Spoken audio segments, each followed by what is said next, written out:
Et pour terminer, Alain Béguin, directeur technique chez SPI Batignolles.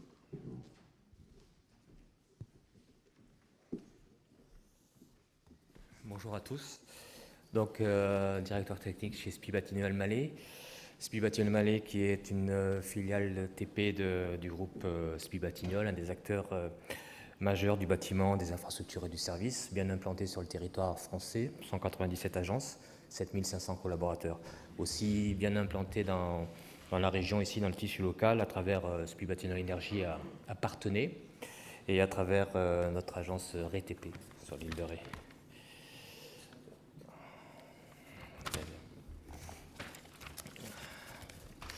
Donc, pour diversifier un petit peu les sujets qui vous ont été présentés aujourd'hui, je vais vous parler de l'entretien des chaussées. Alors, pour le situer aussi dans le contexte, je vais vous présenter une technique d'entretien qui est complètement liée à la croissance verte dans les territoires, mais surtout une solution pour relier nos territoires. Et comme on est dans la session Industrie 4.0, donc l'économie circulaire dont je parlerai aussi un petit peu fait partie de l'Industrie 4.0, mais je ferai un clin d'œil sur ce que nous appelons dans notre jargon la route 5G, la route 5G par analogie bien sûr aux télécommunications. Bien sûr. Donc, en termes d'entretien, donc, on n'a évidemment pas envie d'en arriver à l'état de la route que je vous présente ici. Donc, les techniques d'entretien, si je vous parle de techniques d'entretien, il faut que je vous parle un petit peu de ce qui amène à la fragilisation de nos chaussées. Donc, ce qui amène à la fragilisation de nos chaussées, c'est évidemment les conditions, les agressivités météorologiques et l'agressivité aussi du trafic. Si vous regardez donc des fissures, de l'orniérage, et si on regarde un petit peu plus loin, à travers ces fissures, il va y avoir l'infiltration d'eau dans les chaussées qui peuvent amener encore des dégâts plus importants. D'où le propos qui va suivre par rapport au coût de remise en état de ces chaussées. Mettre en relief aussi les impacts socio-économiques donc de ces dégradations de chaussées, avec évidemment les accroissements des délais et des coûts de réparation, des coûts de transport, et puis la perte de services. Il faut savoir que la route reste quand même le lien social prioritaire quand même, avec tous les moyens de communication qu'on a. La route reste quand même un lien social très important. Et évidemment l'insécurité qui est accrue avec cette fragilisation.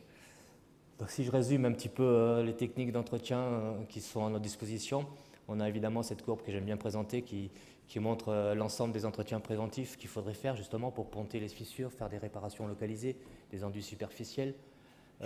La technique que je vais vous présenter là, c'est notre technique Agreco, un béton bitumineux à l'émulsion, donc bien ancré dans tout ce qui est technique environnementale. Donc vous voyez bien qu'il y a tous les entretiens préventifs qui sont nécessaires avant d'en arriver à des entretiens qui sont plutôt des entretiens curatifs.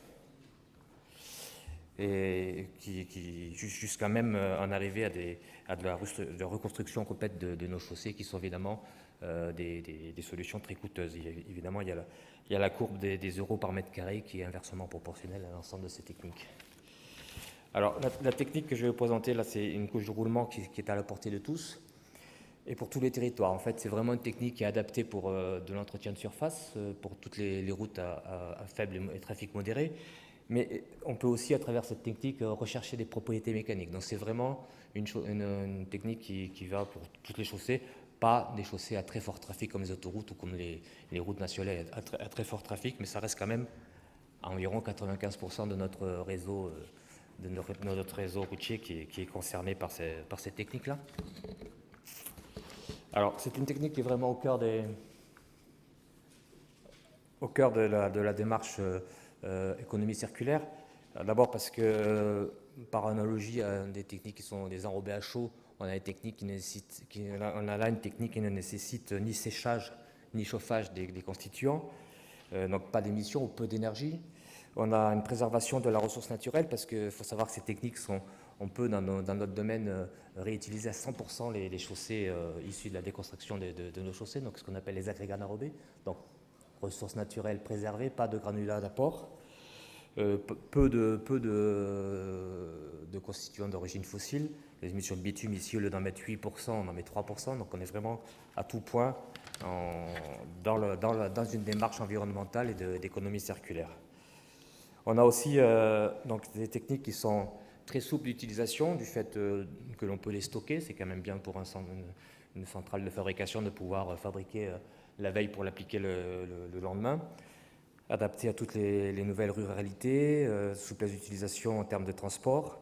On peut vraiment reprofiler simplement une chaussée à peine déformée ou fortement déformée, en faire une couche de roulement pour le confort des usagers.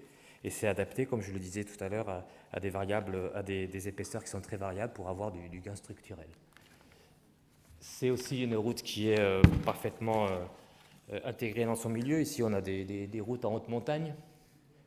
Donc, c'est la réflexion de la route de montagne du port de Lers, sur lequel est passé le Tour de France cette année. Des routes à fort trafic, et puis bon, parfaitement adaptées aussi à des aménagements paysagers, et des routes telles que les pistes cyclables, le bord du canal de Montèche ou le canal du Midi.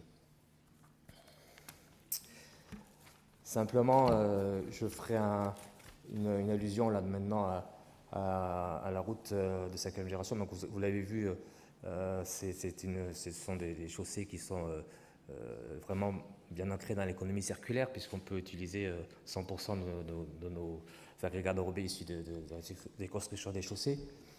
Mais ici, donc, la route 5G, ce qu'on appelle la route 5G, donc il y a la première génération, c'est les chemins. La deuxième génération, c'est les routes romaines, pavées romaines. La troisième génération, c'est les routes d'enrobés. Ensuite, il y a tout le réseau autoroutier qui constitue la quatrième génération. Et la 5e génération, c'est la route de demain. C'est la route qui sera connectée.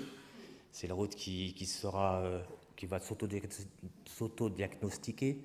On est capable d'instrumenter nos chaussées pour les faire parler. Donc il y a aussi la notion de gestion de la donnée qui est importante ici. Vous avez un simulateur de trafic que vous pouvez voir ici sur la photo à droite, qui nous permet de vraiment solliciter une chaussée avec des essieux identiques à ceux qu'on a sur les camions. Et puis vous avez une allusion au procédé Lumiroute, qui est un procédé qui met en corrélation les propriétés photométriques de la chaussée avec la lumière, avec des éclairages qui deviennent des éclairages intelligents et complètement dimensionnés en fonction des propriétés de la chaussée. Donc ici, c'est une image Agreco que l'on a mise en œuvre sur un chantier innovant à Égletons, et qui met vraiment en corrélation, qui fait ressortir donc ces granulats qui sont clairs et qui permet de vraiment faire des économies très importantes en termes d'éclairage. On y adapte aussi des modules qui permettent de faire de la détection de véhicules, de la détection de piétons, de cyclistes, et qui feront vraiment de l'éclairage parfaitement adapté par rapport à l'ensemble de ces usagers, qui sont aussi capables de détecter une branche par rapport pour pas éclairer quand il n'est pas nécessaire. Voilà. Je vous remercie. Merci Alain. Merci à tous les orateurs de cette session. On va passer on a presque gagné un peu de temps.